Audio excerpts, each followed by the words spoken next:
ಮಕ್ಕಳ ಹಕ್ಕುಗಳು, ಶಿಕ್ಷಣ ಮತ್ತು ಕಲ್ಯಾಣದ ಬಗ್ಗೆ ಜಾಗೃತಿ ಮೂಡಿಸಲು ಭಾರತದಲ್ಲಿ ಮಕ್ಕಳ ದಿನವನ್ನು ಆಚರಿಸಲಾಗುತ್ತದೆ.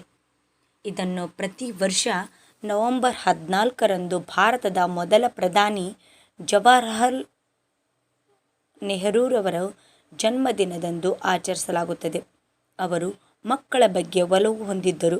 ಈ ದಿನದಂದು ಮಕ್ಕಳಿಗಾಗಿ ಅನೇಕ ಶೈಕ್ಷಣಿಕ ಮತ್ತು ಪ್ರೇರಕ ಕಾರ್ಯಕ್ರಮಗಳನ್ನು ಭಾರತದಾದ್ಯಂತ ನಡೆಸಲಾಗುತ್ತದೆ. ಹಾಗಾದರೆ ಮಕ್ಕಳ ದಿನಾಚರಣೆಯ ಇತಿಹಾಸದ ಬಗ್ಗೆ ತಿಳಿದುಕೊಳ್ಳೋಣ. 5ನೇ ನವೆಂಬರ್ 1948ರಂದು ಹೂವಿನ ಟೋಕನ್ಗಳ ಮಾರಾಟದ ಮೂಲಕ ಮಕ್ಕಳಿಗಾಗಿ ವಿಶ್ವಸಂಸ್ಥೆಯ ಮೇಲ್ಮನವಿಗಾಗಿ ಹಣವನ್ನು ಸಂಗ್ರಹಿಸಲು ಭಾರತೀಯ ಮಕ್ಕಳ ಕಲ್ಯಾಣ ಮಂಡಳಿಯ ಪೂರ್ವವರ್ತಿಯಿಂದ ಮೊದಲ ಮಕ್ಕಳ ದಿನವನ್ನು ಹೂವಿನ ದಿನ ಎಂದು ಆಚರಿಸಲಾಯಿತು. 30 ಜುಲೈ 1949ರಂದು ಮಕ್ಕಳ ದಿನವನ್ನು ರೇಡಿಯೋ, ಲೇಖನಗಳು, ಸಿನೆಮಾ ಇತ್ಯಾದಿಗಳ ಮೂಲಕ ವ್ಯಾಪಕವಾಗಿ ಆಚರಿಸಲು ಮತ್ತು ಪ್ರಚಾರ ಮಾಡಲಾಯಿತು. 1951ರಲ್ಲಿ ವಿಶ್ವಸಂಸ್ಥೆಯ ಸಮಾಜ ಕಲ್ಯಾಣ ಫೆಲೋ ಆಗಿರುವಂಥ ವಿ.ಎಂ. ಕುಲಕರ್ಣಿ ಯುಕೆಯಲ್ಲಿ ಬಾಲಾಪರಾಧಿಗಳ ಪುನರ್ವಸತಿ ಕುರಿತು ಅಧ್ಯಯನವನ್ನು ನಡೆಸುತ್ತಿರುವಾಗ ಭಾರತದ ಹಿಂದುಳಿದ ಮಕ್ಕಳನ್ನು ನೋಡಿಕೊಳ್ಳಲು ಯಾವುದೇ ವ್ಯವಸ್ಥೆ ಇಲ್ಲ ಎಂದು ಅರಿತುಕೊಂಡರು. ರಾಣಿ 2ನೇ ಎಲಿಜಬೆತ್ತರ ಜನ್ಮದಿನದಂದು ಇಂಗ್ಲೆಂಡಿನಲ್ಲಿ ಮಕ್ಕಳ ನಿಧಿ ಗಾಗಿ ಹಣವನ್ನು ಸಂಗ್ರಹಿಸಲು ಧ್ವಜ ದಿನವನ್ನು ಆಚರಿಸಲಾಯಿತು.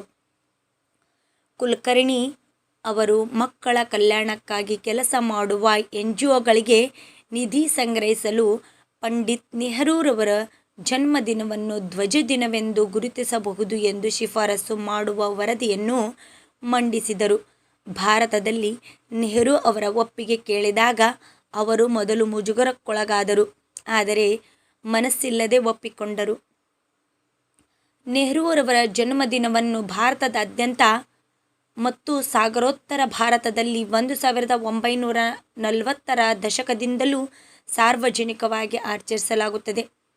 ಅವರಿಗೆ ಗೌರವ ಸಲ್ಲಿಸಲು ಸಾರ್ವಜನಿಕ ಸಭೆಗಳನ್ನು ಆಯೋಜಿಸಲಾಗಿದೆ ಮತ್ತು ಆಟಗಳು ಹಿಡಿದಿರುವ ಮಕ್ಕಳಿಗೆ 1954ರಲ್ಲಿ ಮಾತ್ರ ಈ ದಿನವನ್ನು ಮೊದಲ ಬಾರಿಗೆ ಮಕ್ಕಳ ದಿನ ಎಂದು ಆಚರಿಸಲಾಯಿತು. ದೆಹಲಿಯ ರಾಷ್ಟ್ರೀಯ ಕ್ರೀಡಾಂಗಣದಲ್ಲಿ ಸುಮಾರು 50,000ಕ್ಕೂ ಹೆಚ್ಚು ಶಾಲಾ ಮಕ್ಕಳು ಸಂಭ್ರಮದಲ್ಲಿ ಪಾಲ್ಗೊಂಡರು. 1957ರಲ್ಲಿ ವಿಶೇಷ ಸರ್ಕಾರಿ ಸುಗ್ರೀವಾಜ್ಞೆಯ ಮೂಲಕ 14 ನವೆಂಬರ್ ಅನ್ನು ಭಾರತದಲ್ಲಿ ಅಧಿಕೃತವಾಗಿ ಮಕ್ಕಳ ದಿನವೆಂದು ಘೋಷಿಸಲಾಯಿತು.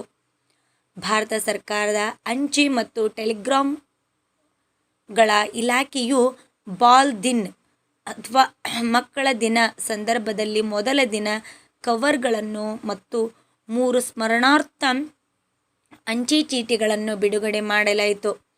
ಹಾಗಾದರೆ ನೆಹರು ಮತ್ತು ಮಕ್ಕಳೊಂದಿಗೆ ಯಾವ ಭಾವನೆಗಳು, ಯಾವ ರೀತಿಯಾದಂಥ ಸಂಬಂಧವು ಇದ್ದಿತೆಂಬುದನ್ನು ತಿಳಿದುಕೊಳ್ಳೋಣ. ಜವಾಹರಲಾಲ್ ನೆಹರೂರವರು ಅವರನ್ನು ಮಕ್ಕಳು ಪ್ರೀತಿಯಿಂದ ಚಾಚಾ ನೆಹರು ಅಥವಾ ಅಂಕಲ್ ನೆಹರು ಎಂದು ಕರೆಯುತ್ತಿದ್ದರು ಮತ್ತು ಅವರ ಮೇಲಿನ ನಂಬಿಕೆಯು ಅವರಿಗೆ ನಿರಂತರ ಸಂತೋಷದ ಮೂಲವಾಗಿತ್ತು. ಪ್ರಧಾನಿ ನೆಹರೂರವರು ದೇಶದಲ್ಲಿ ನಿರಂತರವಾಗಿ ಮಕ್ಕಳು ಮತ್ತು ಅವರ ಕಲ್ಯಾಣದ ಮೇಲೆ ಕೇಂದ್ರೀಕರಿಸುವ ವಾತಾವರಣವನ್ನು ಸೃಷ್ಟಿಸಲು ಬಯಸುತ್ತಿದ್ದರು. 1955ರಲ್ಲಿ ಚಿಲ್ಡ್ರನ್ಸ್ ಫಿಲ್ಮ್ ಸೊಸೈಟಿ ಇಂಡಿಯಾವನ್ನು ಸ್ಥಾಪಿಸಿದರು. ಇದರಿಂದಾಗಿ ಭಾರತೀಯ ಮಕ್ಕಳು ತಮ್ಮನ್ನು ತಾವು ಪ್ರತಿನಿಧಿಸಿಕೊಳ್ಳುವುದನ್ನು ನೋಡಬಹುದು. ನೆಹರು ಅವರ ಮಕ್ಕಳ ಕಾಳಜಿ ಮತ್ತು ಅವರ ಕಲ್ಯಾಣದ ಬಗ್ಗೆ ಮೊ ಮಥಾಯಿ ಅವರ ತಮ್ಮ ಪುಸ್ತಕದಲ್ಲಿ ಮೈ ಡೇಸ್ ವಿತ್ ನೆಹರು 1970ರಲ್ಲಿ ಬರೆದಿದ್ದಾರೆ. ನೆಹರು ಅವರು ಮುಗ್ಧ ಮುಖ ಮತ್ತು ಹೊಳೆಯುವ ಕಣ್ಣುಗಳಲ್ಲಿ ಭಾರತದ ಭವಿಷ್ಯವನ್ನು ಕಂಡರು. ಮಕ್ಕಳಿಗಾಗಿ ಯಾವುದೇ ಹಣವನ್ನು ಖರ್ಚು ಮಾಡಲಾಗುವುದಿಲ್ಲ ಎಂದು ಅವರು ಮನಗಂಡಿದ್ದರು. ಅವರ ತಾಯಂದಿರು ತುಂಬ ಹೆಚ್ಚು ಮತ್ತು ಇದು ಭವಿಷ್ಯಕ್ಕಾಗಿ ಉತ್ತಮ ಹೂಡಿಕೆಯಾಗಿದೆ.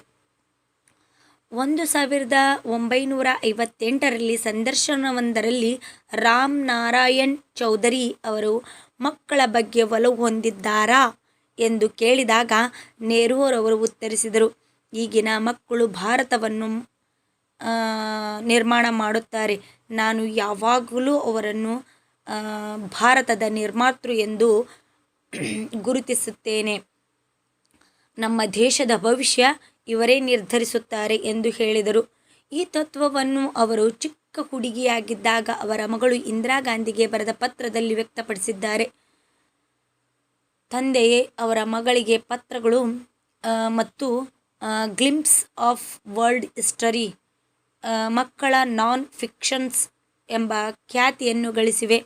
ಏಕೆಂದರೆ ದೀಪಾ ಅಗರ್ವಾಲ್ ಬರೆದಂತೆ ಯಾವುದೇ ಮಗು ತಮ್ಮ ಬೆಚ್ಚಗಿನ ಪ್ರೀತಿಯ ಧ್ವನಿ ಮತ್ತು ಅವರ ಸ್ಪಷ್ಟವಾದ ಮತ್ತು ಸ್ವಾಭಾವಿಕ ಶೈಲಿಗೆ ಪ್ರತಿಕ್ರಿಯಿಸಬಹುದು.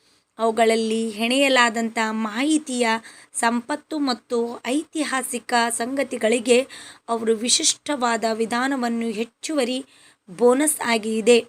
ಮಾನವತಾವಾದಿಗಳ ಮೌಲ್ಯಗಳನ್ನು ಇವು ತಿಳಿಸುತ್ತವೆ ಎಂದು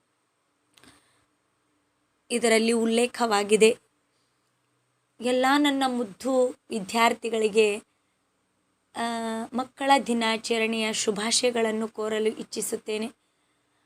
ಈ ದೇಶದ ನಿರ್ಮಾಣ, ಈ ದೇಶದ ಭವಿಷ್ಯ ಎಲ್ಲವೂ ನಿಮ್ಮ ಕೈಯಲ್ಲಿ ಅಡಗಿದೆ. ಹಾಗಾಗಿ ಪ್ರತಿಯೊಬ್ಬ ಮಗುವೂ ಸಹ ಸಮಾಜದ ಉನ್ನತವಾದಂತಹ ಮೌಲ್ಯಗಳನ್ನು ಅಳವಡಿಸಿಕೊಂಡು ಸಮಾಜಕ್ಕೆ ಒಂದು ಕೊಡುಗೆಯ ರೂಪದಲ್ಲಿ ಬೆಳೆಯಿರಿ ಎಂಬುದೇ ನನ್ನ ಆಶಯ.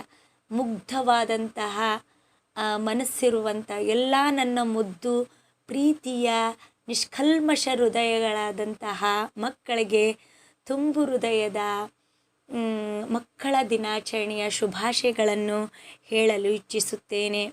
ಎಲ್ಲರಿಗೂ ಒಳ್ಳೆಯದಾಗಲಿ. ದೇವರು ಸದಾ ನಿಮಗೆ ಆರೋಗ್ಯ, ಸಂಪತ್ತು, ವಿದ್ಯೆ, ಬುದ್ಧಿ ಎಲ್ಲವನ್ನೂ ಕರುಣಿಸಲಿ ಎಂದು ಆ ಭಗವಂತನಲ್ಲಿ ಪ್ರಾರ್ಥಿಸಿಕೊಳ್ಳುತ್ತೇನೆ.